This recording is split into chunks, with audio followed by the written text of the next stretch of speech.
Endgame Part 2 is Transformers Animated Season 3, Episode 13, 42nd overall, and series finale. Originally aired May 23rd, 2009. In it, the Autobots have to save the Earth from the Lugnut Supremes. Shenanigans ensue. Picking up right after the end of the last episode, Megatron wants to make his first target Sumdac Tower, due to it being his prison for so long. It's not as easy as you would think because he has to call Lugnut to command all three of them, and Shockwave is trying to figure a way to patch that.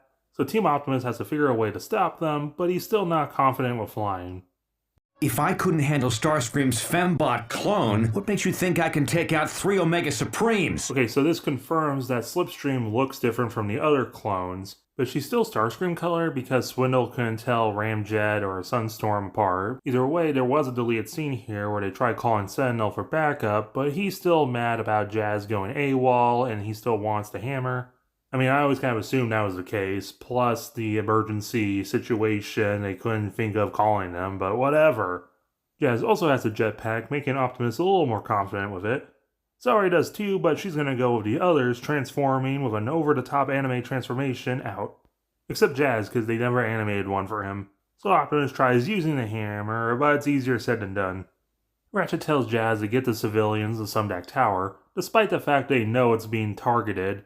Then again, it's also the only building with a force field, so I guess you can't be picky.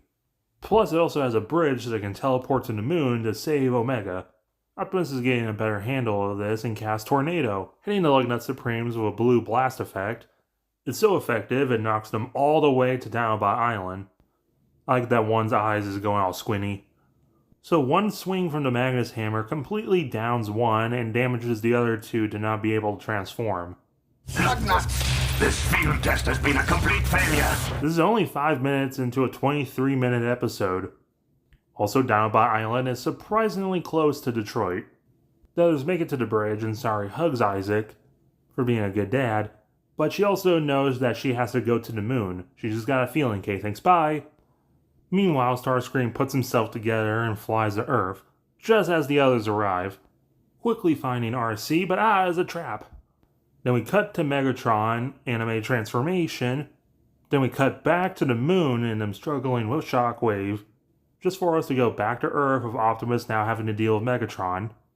Then back to the moon for Bulky and B to overcome Shockwave, trying to plead with them as Long Arm, but it's not working. With a blast effect. In this moment where B and B finally defeated Shockwave, the man who ruined their life, completely ruined Wasp's life, and killed Highbrow and Blur, is given zero time to dwell on it as we immediately cut to RC. Like, literally. Let's review, class. There are 100 rounds. So Ratchet's trying to fix RC without killing her, but luckily Sari has Allspark powers and knows just the problem. As we cut to Earth, as Optimus tells Prowl to help Jazz trying to deal with the Omegas, aiming for the legs like Slipstream said, as Optimus and Megatron duel. Back with Ratchet, and just a little bit of EMP helps RC right good. So much so, she even remembers that Lockdown's actually supposed to be Ratchet's rival and not Prowl's. But Bulkhead has something to show Sari, as we take a break on Earth and get back to Ratchet and RC climbing to the top of Omega. Sari gets to meet the Protoforms, and this is the reason she felt like she needed to be here. RC uses the patch to wake Omega up and dump Lugnut out of him. But originally this whole part was supposed to be extended, with the patch leading to Lugnut taking over the original Omega, trying to shake Ratchet and RC off of him. But it's also really hard to command 3 of these. All the bits with Sari would take place after that and extended till she notices the Protoforms are scared, probably because they know Megatron's gonna make more Omegas in the future with them. Probably because of the Omega outside. As RC explains to Ratchet with a flashback, the security patch is actually a facial recognition, and the face is Ratchet. And that's how they get Omega back, and how they shut down the Lugnut Supremes on Earth. But there's also plenty of episode left, so somehow Starscream takes control of the two, even though he's currently in space flying to Earth and not hotwired to Omega, or them, or even hotwiring them with stasis cuffs. And he somehow managed to plant bombs on the Starscream Supremes. And no, it's not because Omega has a self-destruct. They say specifically Starscream planted those. Starscream, while still being ahead, somehow planted these giant bombs which will atomize Detroit and Megatron with it, without Shockwave, Lugnut, or Megatron noticing. Also, Iron Man 2 ripped us off a year later, with Whiplash trying to go full Predator and wipe out Tony and Rhodey. If I cannot save my clones, at least I'll have the satisfaction of destroying you, Optimus Prime. So you can remember my name. That's awesome, Megatron finally said Optimus's name. But also earlier in the episode, You're a persistent little Autobot. My name is Optimus Prime! you think Megatron just genuinely didn't know his name? Prowl and Ratchet make it to Sumdac Tower and decide to jam Cyber Ninja style, using Processor over Matter to summon all the different shards of the Allspark together. Starscream makes it to Earth and his Allspark fragment gets pulled in too. There's a cut extended scene where we saw Rat Guard collecting trash and also get pulled, as well as the Constructicons who are notably all on a beach together. So this scene was cut early in development enough that they weren't going to be the main threat, but late enough that Scrapper didn't join Sorry in human error. But luckily the only one who was intended to lose their crystal was Starscream, who officially goes monochrome and dies. No time to dwell on it as Omega arrives and knocks around the Starscream Supremes, who, despite Starscream no longer being alive, are still active. But a kick to the chest that blast effects and somehow doesn't detonate his bomb knocks one out, but Omega gets tossed around by another one. But as the last Starscream Supreme starts melting down, Prowl realizes there's only one more thing to do, to ensure the safety of everyone. Prowl! No! We'll find another way! Prowl sacrifices his spark to get enough energy to bubble the last Omega. The other two were knocked offline, so I guess their bombs weren't going to activate. But unfortunately, Optimus and Megatron are caught in the bubble. But luckily, the ghost of Prowl saves Optimus by teleporting out of there, as the Omega goes nuclear and blast effects, and luckily it only just disintegrated the Omega. No! You have interfered with me for the last time, Optimus Prime. How the fuck did you survive that? Optimus just smacks him around a little, blast effects, and he shows mercy. Though he's still going to jail. Well, the Decepticons finally return to Cybertron, I guess, as prisoners. Sentinel's upset seeing Optimus succeed as the crowd cheers him. Even Warpath is alive. And here we see Cosmos and Sea Spray. Super underrated, deserves more time. The Allspark shards were gathered into a G1 matrix because the Matrix and Allspark are almost the same thing, right? And Optimus is wearing it like a chain like Galvatron in the G1 movie. And so animated ends with Optimus finally being heralded the hero he is, and do-do-do-do-do-do. And now it's Endgame Part 2. And well, the action's solid, though the editing's weird because we're constantly jumping around at everyone and never giving any time to breathe. We already had the cons taking over Omega at the beginning of the season, though with the combining with the cloning plot, I think it does pay off, even though they're very easily dealt with and it makes no sense how Starscream's able to command them, especially after he's dead, and when did he have time to put bombs on them? Maybe if he never took them over and they just had bombs on them and standing in the middle of Detroit, but still, it's weird. Prowl's sacrifice is shocking and sad, and I absolutely love the ending, return to Cybertron and Optimus finally being welcomed the hero he is. 5.5 out of 10. It's a bit of a mixed bag episode, and a lot of people dislike it more because of it being the finale. It definitely feels less like a series finale and more of a season finale, and that's because it absolutely was intended to be. Derek, Marty, and everyone was expecting at least one more season, but Hasbro decided to cancel the series midway through airing of Season 3. Which led to a scene being cut where Starscream's body was found by Slipstream, who resurrected him with either a part of her Allspark fragment or another piece that we'll get into far later. And so many toys that were in production were cancelled, many toys that were advertised never got released, and a lot of figures were only released in Japan, notably Blackout and the Jetpack Optimus. And of course a lot of plot elements were left unresolved. Most notably, what the hell is Sorry? But at least after the series ended, she was able to get work as a background extra in Scooby-Doo Mystery Incorporated. It's an absolute tragedy we never got more of animated, though over the years since its cancellation, more has come to light about what would have been. There definitely were plans to do Season 4. The original ideas would have included the trial of Megatron to be a 2 or 3-parter, which would have seen Megatron go on trial, with Megatron tricking Sentinel to make it this big spectacle. And for the rest of the season, Megatron took a back seat and became this Hannibal Lecter kind of figure manipulating Sentinel, because the writers were starting to struggle with what to do with him, bringing him back to kind of how he was in Season 1, manipulating through the shadows. Mirror Mirror, which was delayed from Season 3, would have finally been made, where the Autobots would be sent to a parallel world where morality is swapped, and have to deal with an evil Sumdak Ansari. What a tangled web we weave would have been about Black Arachnia building up a Predacon army, as well as flashbacks to how she eventually joined the Decepticons. STEAM, or Save the Earth and Mankind, are a group of steampunk neo-Luddites who reject Sumdak's robot revolution and the Cybertronians. Led by a figure that resembles Charlton Heston, this was actually an idea they had since Season 1. It would have also seen the return of Soundwave, either a fun parallel of his futurism versus their old-timiness, or maybe he's tricking Steam by pretending to be steampunk, providing Steam their gear to terrorize Detroit. They also want to include a new minion of his, which definitely would have been Ravage, given that he also appeared in Revenge of the Fallen. Maybe he's a record player, or a record-playing guitar. Though as a kid I did imagine Rumble and Frenzy appearing and they turn to drums. I guess that would also lead to a Copper and Bronze repaint of Soundwave, so they can release a toy of Ravage, kind of like how they did with Rat-Bat and Sound Blaster. Land of the Minicons, a Gulliver's Travel parody where Bumblebee is accidentally sent to a bunch of Minicons who worship him as a god and presumably want to eat him like in Pirates of the Caribbean. Total devastation would have seen a turf war between Slipstream and the Constructicons, eventually broken up by Omega Supreme. And because Revenge of the Fallen would be out by now, the Constructicons can finally form Devastator.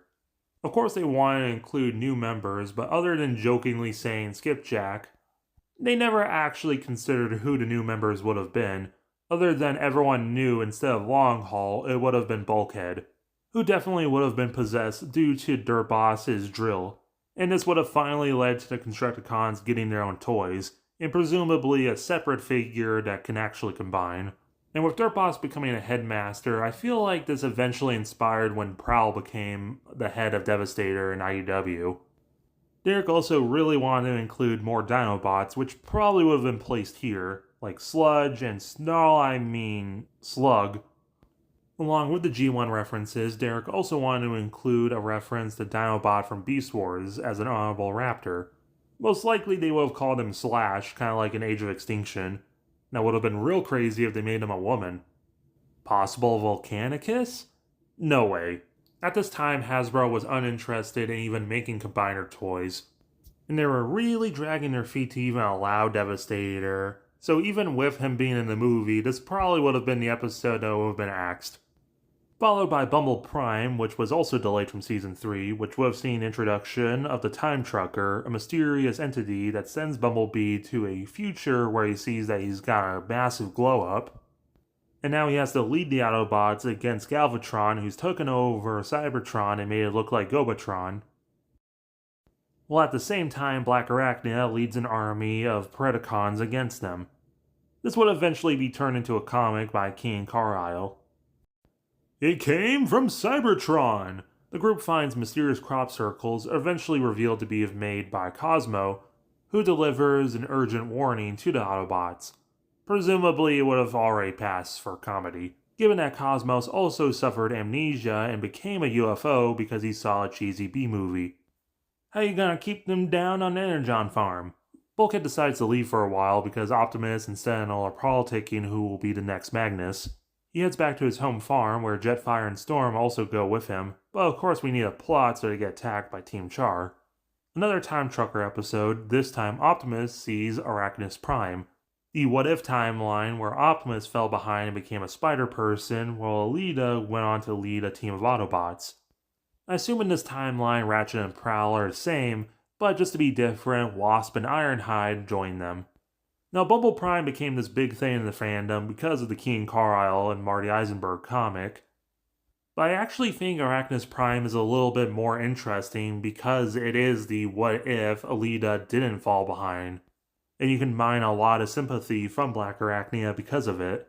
And speaking of, Predacon Unite would have been the two-part season finale, which ironically would be the inverse of Beast Machines, with Black Arachnia now fully embracing being techno-organic, leading an army of Predacons against Cybertron, and trying to forcibly turn them techno-organic, just for it to be revealed that Megatron is playing both sides.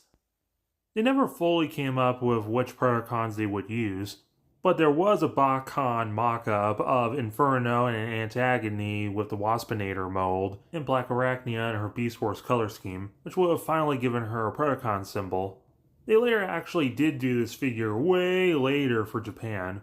I don't know, maybe they could have done a repaint to give her the purplish silver from the trigger. I definitely see Inferno making the cut because Hasbro's cheap and that's a Beast Wars reference, while Antagony is a minor Bacon character and she would probably just be a background character because Derek, likely getting released as a 2-pack with normal Waspinator to get the correct symbol. They took it to Hasbro and they had some notes and came up with their own idea. I guess you would call it the producer's cut of Season 4. They completely cut the Time Trucker episodes so they can expand the trial of Megatron to a 3-part beginner, which they love to do with animated for some reason. They actually adapted this version of the script into videos on the TFCon YouTube page, which I will review one day. But summarizing it, Rattltrap would be Megatron's lawyer who sends the trial to mistrial. Due to the Allspark shenanigans on Earth, this led to massive Beast Wars-esque crystals spawning, Megatron taking the prison he's held in and launching it into space, tossing the Decepticons into the engines to get him to Earth because he plans on making it his new Cybertron, and they can't get into the prison but he can't get out. But his mini-cons, which Hasbro loved the idea of bringing them back. Also, Bulkhead and Sari would have been left behind on Cybertron, where Ironhide would join Team Optimus. This was done for brand synergy, which Hasbro was really into at this time, like this rough edit that was never actually going to be their final designs, to be like the Michael Bay films, despite the fact Jazz died in the 2007 film. Now, Jazz joining Team Prime makes perfect sense because he already did in Season 3, and him being the replacement for Prowl makes sense, while Ironhide makes less.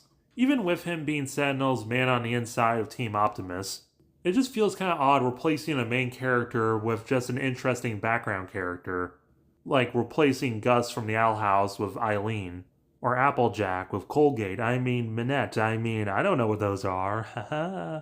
And especially getting rid of Sari, who was the main human, protagonist, especially because what exactly is she is a massive part of animated that would have been explored eventually.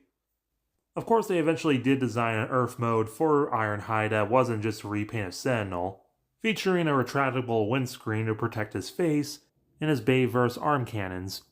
But keeping with Animated's theme that the Autobots don't use blasters, they would have been turned into force field generators. I'm assuming he also would have turned into a truck, and if he kept his Bayverse black color scheme, and with the force field generators, he finally would have completed his transformation into Trailbreaker. You think it would have been like a literal bubble force field, or would he have done his Colossus metal skin for everyone else? Turf War would have been a rework of Total Devastation, including Ironhide adapting to Earth, which feels like a bit of a big episode for that. This is why I hate Organics would see Rattletrap make it to Earth where he's on the run from everyone. Getting a Ratfink-inspired Hot Rod alternate mode, I think it would be cool if the Autobots searching for him as DevCon.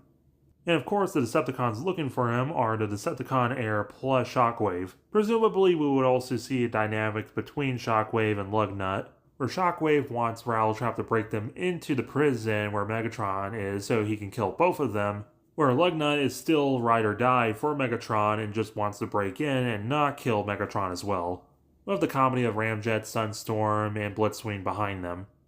But I feel like Rattletrap has to be captured by a lockdown hired by Sentinel. And given that Oil Slick and Blackout had toys, I assume Team Char would eventually make it to Earth and be Megatron's new team. Mirror Mirror would happen about Sari and Bulkhead trying to get back to Earth, just to get stuck in the Mirrorverse, and speaking about William Shatner references, Gremlins in the gear would follow the Minicons wreaking havoc on Detroit, and now Fanzone and Ratchet have to team up as the grumpy duo against the Minions. What Tangle Web We Weave would remove the Predacon stuff and focus more on Black Arachnia joining the cons and turning Blitzwing into a triple changer. After Steam and It Came from Planet Cybertron, it comes back around, because in Triple Threat, Black Arachnia rebuilds Megatron into a triple changer with a head resembling his Beast Machine's counterpart, but the process drives him insane like Blitzwing. Allsparklypse now following temporary Magnus Sentinel trying to ease his people by using, ironically, the Allspark as a weapon against Megatron. The Allspark sends out the Ghost of Prowl to try and stop this by possessing the Allspark fragment bots. You can tell which ones he's possessing because they grow the cool guy anime glasses, and likely because cartoon it would probably have the voice of Prowl. But given that we have Wreck-Gar here, this would be really cool to have the two celebrity voice actors fight. Maybe this is how you introduce the scissor weapon from Wreck-Gar's toy. Process of elimination. Turns out Cliffjumper was turned into a sleeper agent by Shockwave, but now it's backfiring as he's hunting down him, Waspinator, and the rest of his former platoon. This feels like the episode I would least want to see made into a full episode. It just feels kind of too late to have an episode like this. Because then we get our two-part season finale, Megatron Must Be Destroyed, which is named after the Hammer horror film Frankenstein Must Be Destroyed, where everyone and their dog teams up to fight the nearly unstoppable Marauder Megatron, and Optimus gets the full Power Master God Bomber suit, finally defeating Megatron, taking Sentinel out of power. But what after? I've had a conversation with Marty one time, and I asked him, I was like, Marty's been on record as saying he does not ever want Optimus to become Magnus. And I kind of asked him as a fan, I was like, why not? I think that would be like a natural endpoint for the show as he steps up as leader. And Marty said one thing. First of all, he said, that's the point, is that if Optimus becomes leader of Cybertron, that's the end of the show.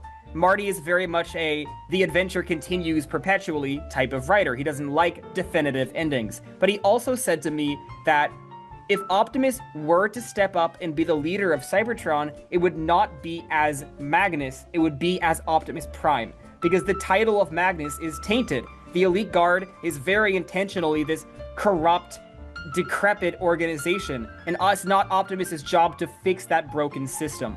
And I think that's like the message of the series as a whole. It's like the value of the individual is superior to the overarching governmental system. So if Optimus doesn't take control, at least for right now, could this lead to RC Magnus? I would really like that, but it'd probably be Rodimus Magnus. I feel like somewhere between both of these would have been really cool, and I'll tell you about what I would have done for Season 4 with my Trial of Megatron video. You also gotta remember, this was still only the planning stages of Season 4. Nothing was ever definitively settled. So it's likely a lot of stuff would have changed by development, like Hasbro wanted even more mini-cons, give them names and stuff. Given that they set up that all Spark Shards are everywhere, this could lead to more characters being introduced. They did make a prototype for a Hotshot figure, so maybe he could have joined the main cast by Mirror Mirror. The BotCon Celebration Stunticon job was only ever supposed to be a BotCon thing and was never intended to be an episode. But the comic by Marty, The Return of Blur, probably could have been made into an episode and give Sari Blur armor, which could be her ticket to actually getting a toy. Assuming Hasbro didn't move to their own network, they would still be on Cartoon Network, who could have their own demands, like including an episode as a massive crossover to tie into Kraft Cheese, or an Election Day special. And of course they also had tons of other ideas for future episodes, like Truck Not Monkey, which was probably a Derek joke idea, of Black Arachnia making a Beast Wars Optimus Primal clone of our Optimus. It's likely just a joke Derek had, but I feel like this could have paired well with Tangle Web, and led to Black Arachnia believing in techno-organic superiority. They also had an episode with Metal Hawk that would have been a surrealist mystery inspired by Twin Peaks and involved Sector 7 from the Bayverse, with Sunhawk being a Cybertronian pretender disguised as an agent, or a Campfire Ghost story telling tales about Unicron. Derek did design Unicron, but he was also kind of sheepish and didn't actually tell Marty Eisenberg about this because for whatever reason he didn't like that side of the Transformers franchise. Even when they were concepting Bumble Prime, Derek wanted to be ambiguous if Megatron was Galvatron, while Marty was flat out he didn't want him to be. Though they did include G1 Cyclonus, and in the Allspark Almanac backstory, it's very closely hinted that he is Skywarp. So I feel like Derek really wanted to do Unicron while Marty was uninterested. And with Marty being head writer, he had final say. But sadly, Animated was cancelled before they could do Season 4, due to Hasbro wanting to move forward. So much forward, they decided to make their own TV network, with many good and very underappreciated shows, and the one that took over the world for better or for worse. Ironically, the Hub Network, which was a relaunch of Discovery Kids, only lasted 4 years and 3 days. And in 2022, Discovery was merged with Warner, who owns Cartoon Network. So Cyberverse returned Transformers home to Cartoon Network, just for it to be moved to Netflix, and then for whatever reason, Earthspark moved to Cartoon Network's main rival, Nickelodeon. But going back to the Hub, Transformers was refreshed, and ironically for Hasbro really not liking Animated democratizing the title of Prime, they literally named the next show Transformers Prime. Thus started the aligned continuity, because Hasbro was very into brand synergy at this time. Though it doesn't really make sense, we'll get to that some other video. Now, I do like a lot of Transformers Prime, though I feel like in the perfect universe it never existed, and Transformers Animated continued for 2 more seasons, Beast Hunters would have been about Black Arachnia, and it would have been a TV finale movie about Unicron. Overall, I love Transformers Animated. I'm glad I got to revisit this series, and it might just actually be my favorite Transformers series. You can tell there was a lot of love and passion put into the series by people who truly care about Transformers, to the point where even still today, the Transformers wiki is still very animated themed. Derek got to work on franchises he loved from his childhood to spread joy to a whole generation of people. Derek J. Wyatt continued drawing and concepting for Transformers Animated long after he needed to, because he loved what he created and he loved Transformers that much. Derek always wanted to tell Sari's backstory, but he never wanted to reveal it unless the series was revived or he was on his deathbed. Sadly, Derek never got to see either of which because he passed away from an unexpected heart attack in 2021. But his legacy continues with the fans and Marty Eisenberg, and all the other wonderful people that worked on Transformers Animated. It's definitely a shame he never got to tell the story he wanted to and never got the series revived, but I'm glad it existed in the first place. Thank you for putting up with me throughout the full series. Make sure to hit the like button and subscribe if you haven't already. Hyping on mobile, I really appreciate it.